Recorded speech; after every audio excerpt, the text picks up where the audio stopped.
Yes, this point we are doing bankers bank, ठीक है। अब ये बैंकर्स बैंक एंड सुपरवाइजर, इसका मीनिंग क्या है कि जो बैंक है वो सभी बैंक्स के लिए, जितने भी कमर्शियल बैंक्स हैं, I hope you remember commercial bank कौन से होते हैं।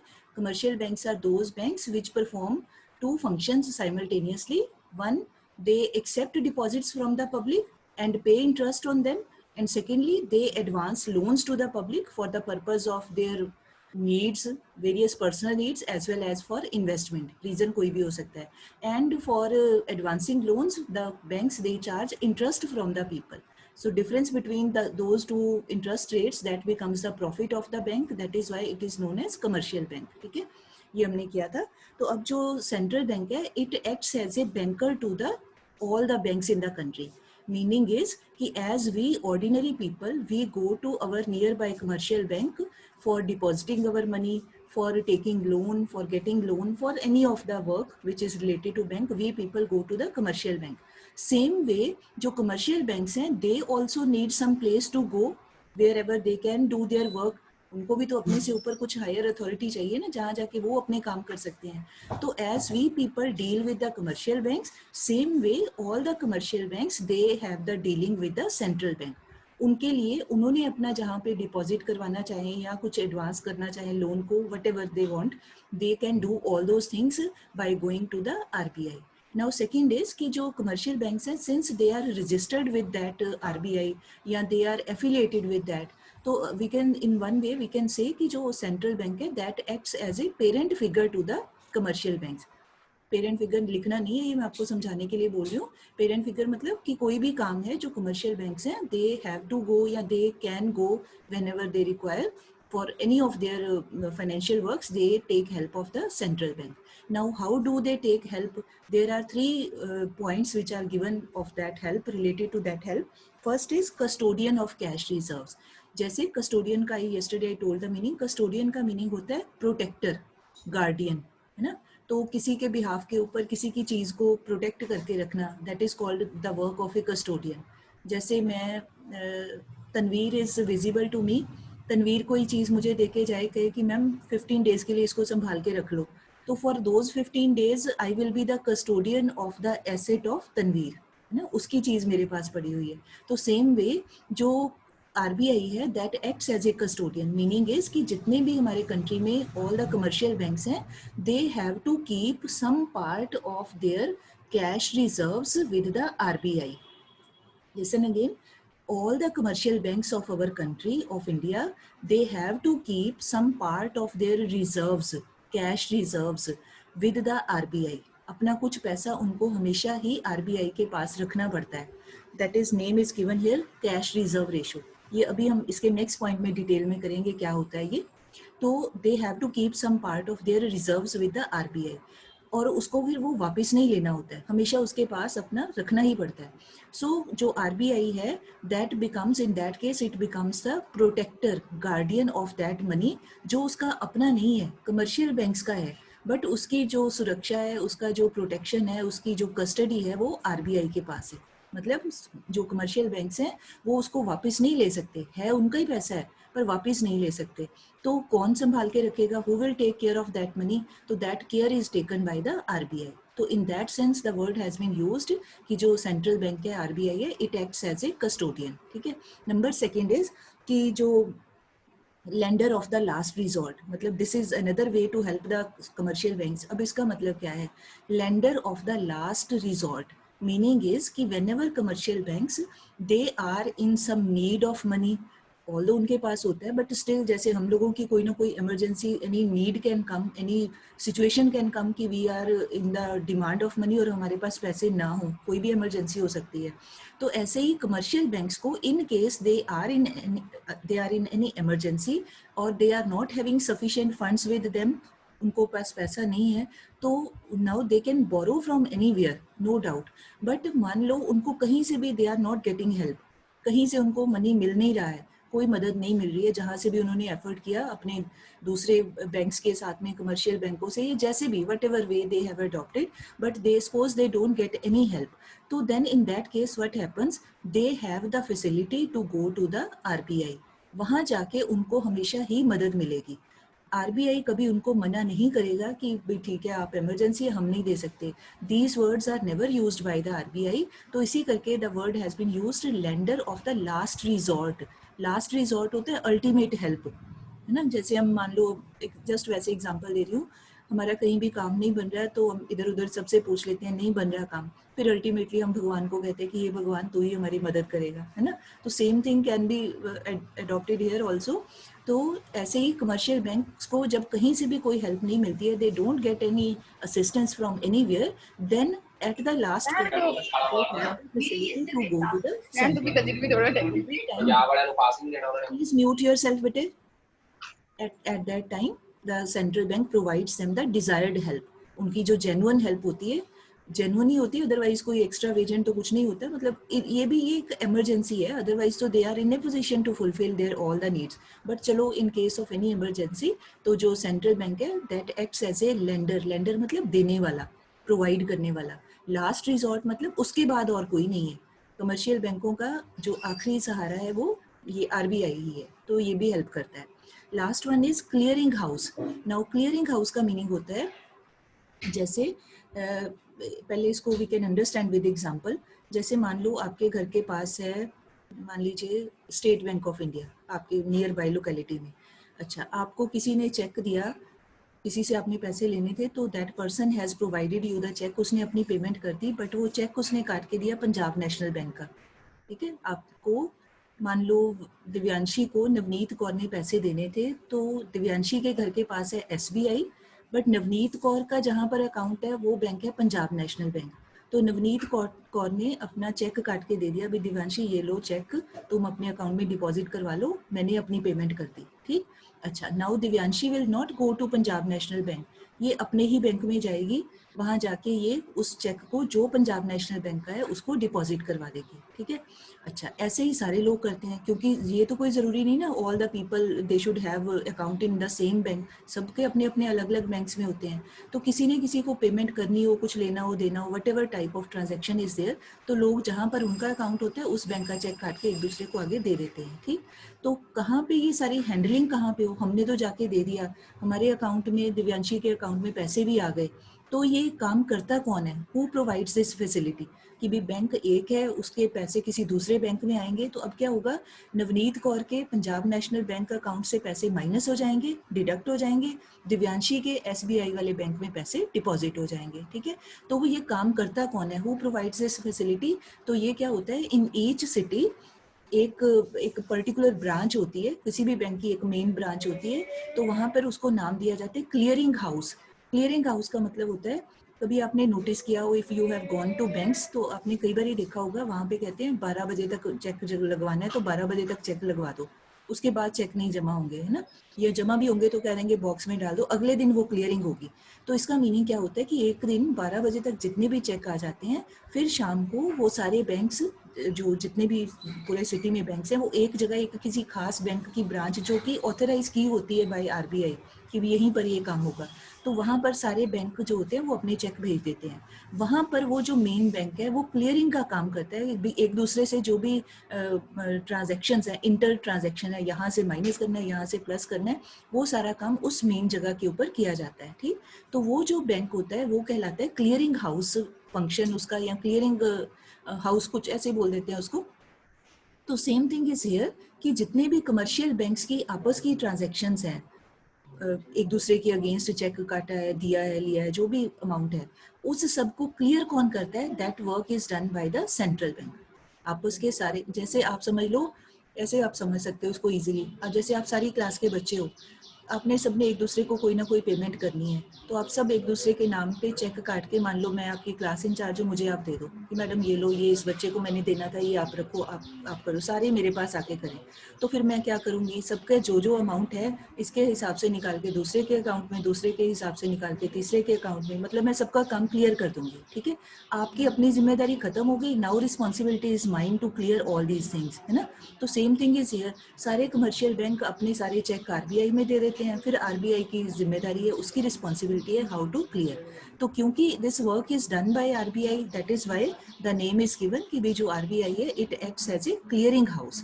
क्लियरेंस का काम करता है एक दूसरे बैंक के जो भी उनकी आपस की ट्रांजैक्शंस होती हैं। तो नाउ ये सारी जो सर्विसेज हैं they are provided by central bank या RBI to rest of the banks, commercial banks in the country. तो इस करके इनको बोला जाता है ये कि भी ये बैंकर्स बैंक है। ठीक, one another point is left as a supervisor. अब एज ए सुपरवाइजर का मतलब क्या है, जैसे आपके पेपर होते हैं क्लास में तो टीचर टेक्स केयर, इन्विजिलेशन करते हैं ना, सुपरवाइज करते हैं, चेक करते हैं। सुपरवाइज मतलब चेक करना।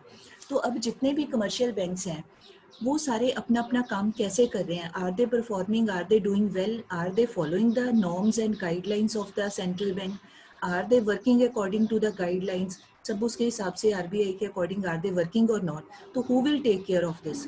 आपको फ्री छोड़ दे, चलो पेपर करो, आप तो सारे चीटिंग भी कर सकते हो, तो कोई तो चाहिए केयर करने के लिए। तो same way commercial banks are working properly और not, they are following the guidelines और not, all this supervision is done by the RBI। क्यों करता है? Because RBI is the highest authority। Highest मतलब उसका ही काम है, उसके नीचे जितने भी बैंक आएंगे उसकी जिम्मेदारी है, उसकी रिस्पॉन्सिबिलिटी है to check the work and functioning of all the rest of the commercial banks. ठीक है, अब वो क्या करता है, कमर्शियल बैंक्स अगर मान लो बहुत प्रॉफिट में चल रहे हैं, मान लो आपके घर के पास जो भी बैंक है वहाँ हर टाइम बहुत क्राउड रहती है, बहुत रश रहता है, बड़े लोग आ रहे हैं जा रहे हैं, मतलब डेली बड़ा अच्छा काम हो रहा है। अब वो बैंक का जो एरिया है वो बड़ा छोटा सा है और वो बैंक ब्रांच अपनी बड़ी करना चाहता है, अपने एरिया को स्पेस बड़ा करना चाहता है, तो वो अपनी मर्जी से नहीं कर सकता। ठीक है, that means what will be this term called expansion करना, अपनी कोई बड़ी ब्रांच खोलना या अपनी एक्स्ट्रा एक और ब्रांच खोलना या अपने एरिया को एक्सपेंड करना या कुछ भी करना। तो then it has to take permission from the RBI. अपनी मर्जी से नहीं कर सकते भी, अभी यहाँ से उठ के वहाँ चले गए या अभी हमारा काम बढ़ गया तो हम और ब्रांच खोलना चाहते तो अपनी मर्जी से नहीं कर सकते, they have to get permission. Similarly अगर कोई बैंक का काम नहीं चल रहा है, मतलब बड़े कम लोग आते हैं वहाँ पे, कोई इतना कोई काम होता ही नहीं है, तो उस बैंक को ख़त्म करना, वाइंड करना या उसको किसी और दूसरे बैंक के साथ मर्ज कर देना, मर्ज मतलब मिला देना, तो this work is also done by the authority of the RBI.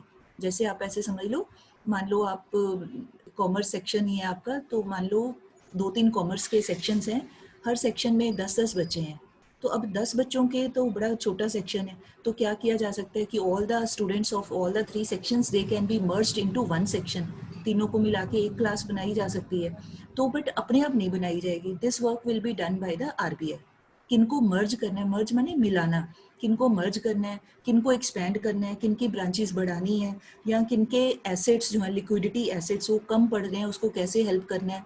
Wind, wind मतलब खत्म ही कर देना, कोई बिल्कुल घाटे में चल रहा है बैंक लॉस में तो उसको खत्म ही करना है। Means all these things they can not be done by the commercial banks on their own, rather all these things are taken care of by this RBI. वो करता है, उसके हिसाब से सारा होता है। अगर आपको ध्यान हो तो पिछले कुछ टाइम में, ये कोरोना से पहले अगर आपको याद हो, तो बड़े सारे जो बैंक्स थे पब्लिक सेक्टर के, they have been merged by the government.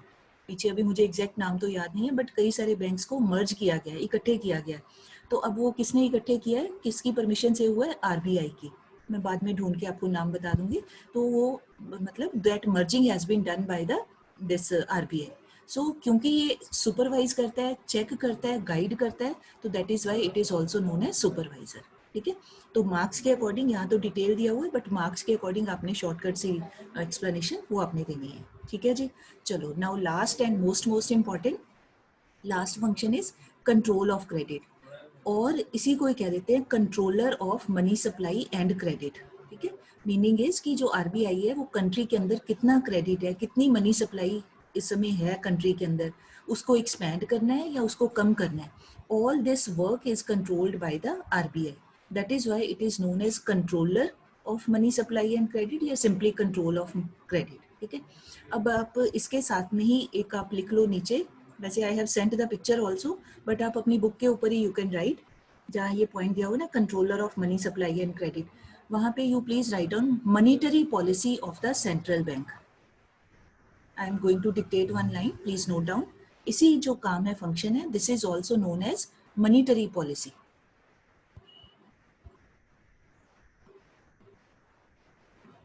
Monetary policy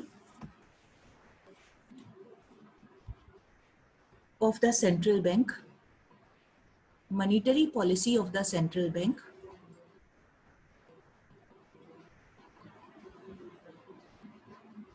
refers to that policy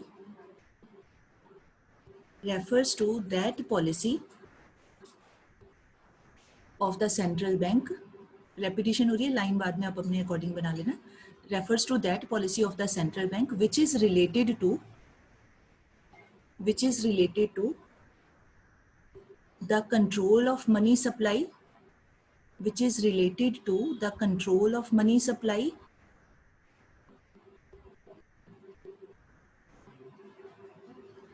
comma, availability of credit, control of money supply, comma, availability of credit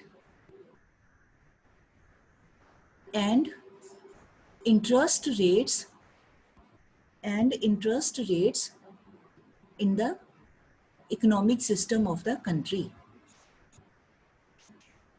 I repeat, monetary policy is that policy of the central bank which is related to the control of money supply, availability of credit and interest rates in the economy या in the economic system of the country. ठीक है, अब आप ध्यान से सुनिए जरा. दो पॉलिसीज हो गई. एक मैंने नाम बोला मॉनिटरी पॉलिसी. तो monetary policy is the policy of RBI. ठीक है, आरबीआई करता है, ये सेंट्रल बैंक से रिलेटेड पॉलिसी है. एक हमने पहले लेसन किया बजट. तो budget is also known as fiscal policy. ठीक है, दो वर्ड आते हैं. बजट को ही बोल दिया जाता है fiscal policy of the government. तो वो जो बजट है, who controls that budget? That is controlled by the government of India. तो उसको कहा जाता है fiscal policy of the government या बजटरी पॉलिसी या budget policy of the government of India. On the other side monetary policy ये government की policy नहीं है. This is the policy of the central bank. ठीक है, most of the time students they get confused, उनको पता नहीं लगता कि ये कौन सी पॉलिसी किसकी है. तो मॉनिटरी पॉलिसी का पूरा कंट्रोल किसके पास है? It is with the central bank. और जो बजट का है पूरा control that is with the government of India. ठीक है, ये बस आपने याद रखना है. अब इसमें क्या किया जाता है? Now let us see in the next slide what is done. थोड़ा सा विजिबल नहीं है बट मैंने जो आपको पिक्चर भेजी है वहां से आपको क्लियर हो जाएगा. तो अब जो ये मॉनिटरी पॉलिसी है इसके टू पार्ट्स होते हैं. आपकी बुक में इस तरह से नहीं बनाया हुआ है, आपने मतलब अंडरस्टैंडिंग में इस तरह से आपने देखना है. जैसे हमारे टू हैंड्स होते हैं ना, ऐसे ही मॉनिटरी पॉलिसी के टू हैंड्स होते हैं या टू पार्ट्स होते हैं. One part is called quantitative tools और मेजर्स और सेकेंड पार्ट को कह दिया जाता है क्वालिटेटिव टूल्स और मेजर्स. ठीक है, एक साइड को लेफ्ट हैंड को समझ लो कह दिया हमने क्वांटिटेटिव टूल्स या मेथड्स या मेजर्स या techniques, any word, tools, measures, techniques, methods. On the other side second वाला जो पार्ट है उसका नाम है क्वालिटेटिव टूल्स और क्वालिटेटिव मेथड्स, टेक्निक्स, मेजर्स, कोई भी नाम हो सकता है. अब इसका मीनिंग क्या है? जो होते हैं क्वांटिटेटिव टूल्स, मतलब इसके आगे जो भी डिटेल्स हैं उससे क्या होता है, पूरी इकोनॉमी में जो मनी सप्लाई है दैट गेट्स अफेक्टेड. मतलब पूरे देश के ऊपर इसका इफेक्ट पड़ता है, सब लोगों के ऊपर इन मेजर्स का इफेक्ट पड़ता है. कोई ऐसा देश का पर्सन नहीं होगा जिसके ऊपर इसका असर ना पड़े. अगले को चाहे समझ आए या ना आए, कोई अनपढ़ लोग हैं या ऑर्डिनरी हैं, हम इतना ध्यान नहीं करते हैं, बट ये हम सबको अफेक्ट करता है पूरे कंट्री को अगर आरबीआई इसमें कुछ चेंज करता है. But on the other side जो क्वालिटेटिव होते हैं they do not affect whole of the country, all the people they don't get affected, but कुछ जो पर्टिकुलर सेक्टर्स होते हैं, particular areas, they get affected by this qualitative measures. ये दोनों का बेसिक डिफरेंस है. ठीक, आई एम रिपीटिंग, फिर से सुन लो ध्यान से. Quantitative tools, they affect all the people in the country, and qualitative tools, they do not affect all the people, rather they affect some particular areas या some particular sections, उनको ही affect करते हैं. ठीक है, now let us start कि ये है क्या. very interesting also, very important also. अब इसमें एक है, फर्स्ट है बैंक रेट. अब बेटे आपकी बुक में नंबर 1 पे दिया हुआ है, अगर मेरी बुक के अकॉर्डिंग ये आपका रेपो रेट या रीपर्चेज रेट यही दिया हुआ है नंबर 1. ठीक है, तो ये नंबर 1 नहीं करना है. अभी टुडे जो मैंने I have sent the pictures ना, उसमें ये बैंक रेट की पिक्चर भी आपको भेजी हुई है, वहां से आपने नोट कर लो या जैसे भी आपको ठीक लगे. पूरा वो पिक्चर सेंड की हुई है, मैं आपको दिखा भी देती हूँ. ये है, ठीक है, यही पिक्चर आपको भी भेजी हुई है, आप वहां से देख लेना, नोट कर लेना. फर्स्ट मेयर हमने लेना है बैंक रेट. ठीक, let me show once again. First पहले नाम बता देती हूँ. बैंक रेट है एक लेना है, फर्स्ट नंबर पे बैंक रेट. नंबर 2 पे लेना है open market operations, OMO. open market operations. BR means birth rate नहीं कहना, it is bank rate. Third is cash reserve ratio. Next is statutory liquidity ratio. Number 5 के ऊपर repo rate and last number के ऊपर reverse repo rate. ठीक है, preferably we should do in this manner. आपको बाद में आपको समझ आ जाएगा क्यों मैंने ऐसे बोला और लिखा है. तो ये 5 और 6 पॉइंट्स हैं which are the parts of this quantitative tools. ठीक, ऐसे ही ये क्वालिटेटिव के हैं वो बाद में फिर करेंगे. पहले यहाँ से अब now I am going to take this first one, bank rate. अब इसका मीनिंग क्या है ये हम नेक्स्ट पेज से वी कैन सी. यस, अब जो बैंक रेट होता है, अच्छा पहले आप इसको ऐसे समझ लो, बैंक रेट के ऊपर भी बाद में आते हैं. पहले एक इंटरेस्टिंग सा पॉइंट करते हैं. आप सभी ने you have heard about two situations, एक इन्फ्लेशन एक डिफ्लेशन. सबको पता है? वेरी गुड, शाबाश. दिवांशी को पता लग गया. ठीक है, चलो. अब जो इन्फ्लेशन होता है, what happens in inflation? Normally क्या होता है? There is a rise in general price level. ठीक है, इसका मतलब ये नहीं कि सभी चीज़ों के प्राइस बढ़ते हैं, बट इसका मीनिंग है कि ऑन एन एवरेज आमतौर पे ज़्यादातर चीज़ों के रेट प्राइस बढ़ते हैं, ये मीनिंग होता है. अब बिल्कुल इसका रिवर्स डिफ्लेशन क्या होता है? When there is a fall in general price level. Opposite कर दिया. इसका मतलब ये नहीं कि सब चीज़ों के प्राइस कम हो रहे हैं, इसका मतलब है भी on an average most of the things their prices are getting reduced. आमतौर पे प्राइसेस में कमी होती है. ठीक, अब जो इन्फ्लेशन है वो कब होता है ये हम आगे भी करेंगे. इन्फ्लेशन तब होता है जब, अब आप इसको थोड़ा सा कोरिलेट करो, एक हमने पहले किया हुआ है cyclical fluctuations, trade cycle, business cycle किया हुआ है ना, जिसमें 4 फेजेस होती हैं, ऐसे वेव्स ही बन के चलती है. एक होता है बूम पीरियड, उसके बाद होता है recession, after that this depression, after that again recovery. ये मेरे ख्याल 11th में किया हुआ है हमने, है ना. तो बूम याद रखना है, बूम, उसके बाद रिसेशन, उसके बाद डिप्रेशन, उसके बाद रिकवरी. ठीक, अब इसमें से 2 पीरियड्स को ज़्यादा कंसिडर करना है, एक बूम पीरियड, एक हमने लेना है डिप्रेशन पीरियड. डिप्रेशन वो अपना वो वाला नहीं, दिमाग वाला कि साइकोलॉजिकली डिप्रेस हो गए, वो वाला नहीं लेना, इकोनॉमी वाला डिप्रेशन. ठीक, अब बूम पीरियड में क्या होता है?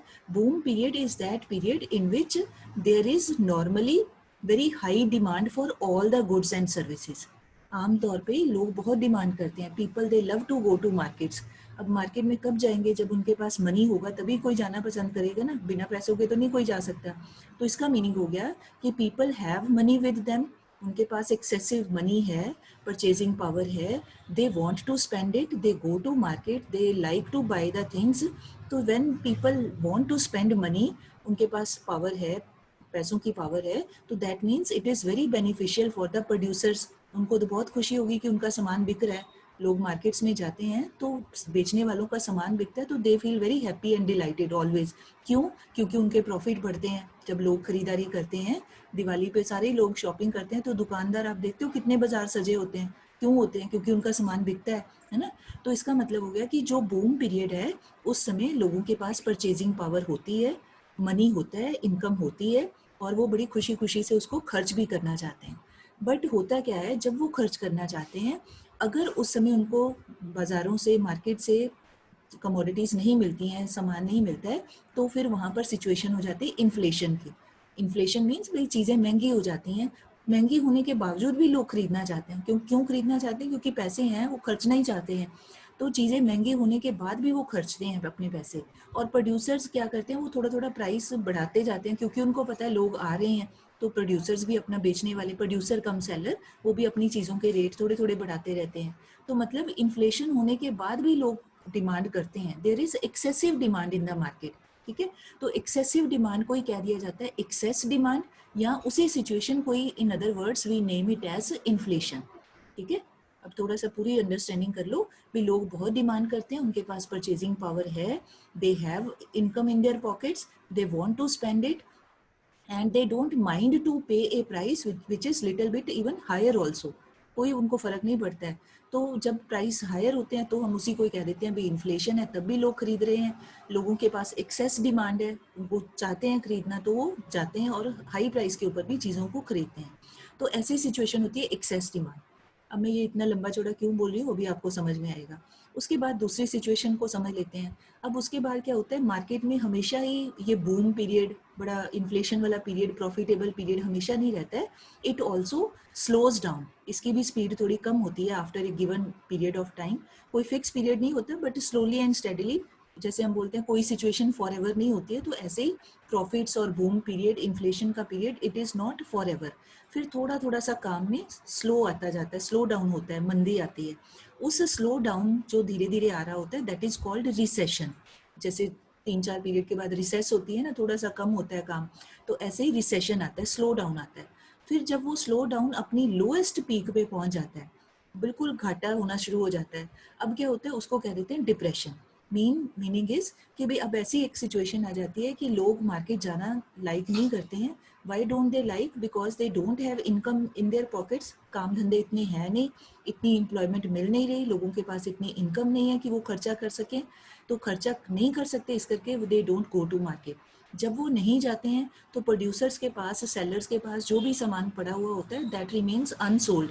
अब जब कोई जाएगा ही नहीं बाजार में, तो उनके पास जो दुकानों पे पड़ा ही रहता है, बिकता ही नहीं है. तो ऐसी सिचुएशन में प्रोड्यूसर्स को क्या होता है, लॉस होता है. अनसोल्ड स्टॉक्स उनके पाइल अप होने स्टार्ट हो जाते हैं, जमा होने शुरू हो जाते हैं, कि कोई खरीदने वाले ही नहीं आते. तो ऐसी सिचुएशन क्यों होती है? बिकॉज लोगों के पास डिमांड नहीं है, लोग डिमांड नहीं कर रहे हैं. There is deficiency in demand. Deficiency होता है कमी. डिमांड नहीं होने के करके प्रोड्यूसर्स का सामान नहीं बिकता है. ठीक, मतलब आपने ये ख्याल में रखना है कि हम सारे ही लोग, चाहे हम कंज्यूमर्स हैं, चाहे प्रोड्यूसर्स हैं, all are related to each other. हम खर्चा करेंगे तभी दुकानदारों को इनकम होगी, है ना. हम लोग खर्च नहीं करेंगे, जाएंगे नहीं बाजार में, मार्केट में, तो सेलर्स को कोई इनकम नहीं होती है. तो ऐसी situation is known as depression. बहुत मंदी चल रही होती है, घाटे का समय चल रहा होता है, तो जो लोग हैं, they don't make demand, there is deficiency of demand. तो उसी को ही कह दिया जाता है डिफ्लेशन का पीरियड है. तो वो दुकानदार क्या करते हैं, वो चीज़ों के रेट भी कम कर देते हैं, तो भी कोई नहीं जाता क्योंकि पैसे नहीं है ना. तो ऐसी situation is known as deflation, या उसी को ही कह दिया जाता है डेफिशिएंट डिमांड. ठीक है, ये दो चीज़ें अब आपने क्लैरिटी के साथ अपने माइंड में रखनी है, बिकॉज इन्हीं दो चीज़ों के साथ we are going to handle with these qualitative and quantitative tools. ठीक. अब टाइम 9:36 हो गया. अगर मैंने ये पॉइंट शुरू किया ना, तो मैं उसकी मतलब इंट्रोडक्शन भी नहीं बना पाऊंगी. So I would like to conclude this point here. We will start this point on 20th. कल तो आपको छुट्टी है ना, तो ये पॉइंट हम परसों करेंगे. तब तक आपने जो इसकी मैंने ये पिक्चर भेजी है, वो उसको आपने देख लेना अच्छे से. नहीं समझ आएगा कोई प्रॉब्लम नहीं, हमने करना है ये सारा. अभी मैं नहीं कर रही हूँ बिकॉज पूरा नहीं हो पाना है, तो फिर मज़ा नहीं आता. फिर again we have to do, बीच में मीटिंग खत्म बीच में ही हो जाती है. ठीक. सो अभी तक हम यहीं तक करते हैं. सो अभी हमने क्या किया, बैंकर टू द बैंक्स. उसमें क्या करता है central bank? It acts as a lender of last resort, it acts as a supervisor, it performs all the activities of a banker to the other banks. सारे उनके behalf के ऊपर काम करता है. Then we have started monetary policy. तो monetary policy क्या होती है? That policy of the central bank of any country. ये नहीं है कि ये इंडिया में ही है, पूरे वर्ल्ड में जितने भी कंट्रीज हैं, सबकी अपनी अपनी मॉनिटरी पॉलिसी होती है. तो monetary policy is that policy of the central bank which deals with the control of credit, availability of credit या money supply, and interest rates. Interest rate होता है कि जो कमर्शियल बैंक जो लोगों को उनके डिपॉजिट्स के ऊपर इंटरेस्ट देते हैं या लैंडिंग के ऊपर इंटरेस्ट चार्ज करते हैं, तो वो अपनी मर्जी से नहीं कर सकते. वो सारा कुछ उनको आरबीआई के गाइडलाइंस के अकॉर्डिंग ही वो इंटरेस्ट दे सकते हैं या ले सकते हैं. तो इसका मतलब कंट्रोल किसके हाथ में हो गया? ये आरबीआई के पास में. जैसे क्लास टीचर मॉनिटर को कह दे कि यूनिफॉर्म डिफॉल्टर से 5 रुपीज़ कलेक्ट करो फाइन के, तो यूनिफॉर्म मॉनिटर अपनी मर्जी से नहीं 5 के 10 रुपीज़ बना सकता. जितना उसको बताया गया उतना ही वो कलेक्ट कर पाएगा. ठीक है, मतलब ही और she has to follow the guideline of the class teacher.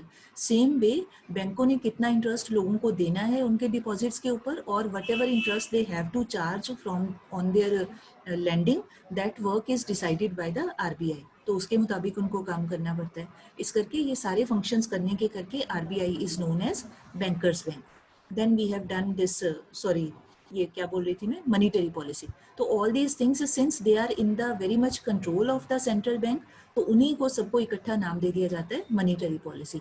Then further it has two tools, quantitative, qualitative. Tools word की जगह टेक्निक, मेथड्स, मेजर्स वर्ड भी हो सकता है, meaning is same. Quantitative tools, they affect whole of the economy. and qualitative tools, they affect some selected sectors. Some selected मतलब कुछ एक खास particular fields या areas of the economy. This is the basic difference. Then on Thursday we will start with the first one. First measure of quantitative tools, bank rate. ठीक है जी. With this I want to end the meeting. ठीक है. Thank you all. और जो आज pictures भेजी हैं वो प्लीज जरूर ध्यान से आपने देख लेना है. ठीक है जी. और कोशिश करो साइड बाय साइड लर्न भी कर लीजिए. फाइन. थैंक यू ऑल बेटे. Sukhjit ma'am, now you can end the meeting. Okay, ma'am. Thank you.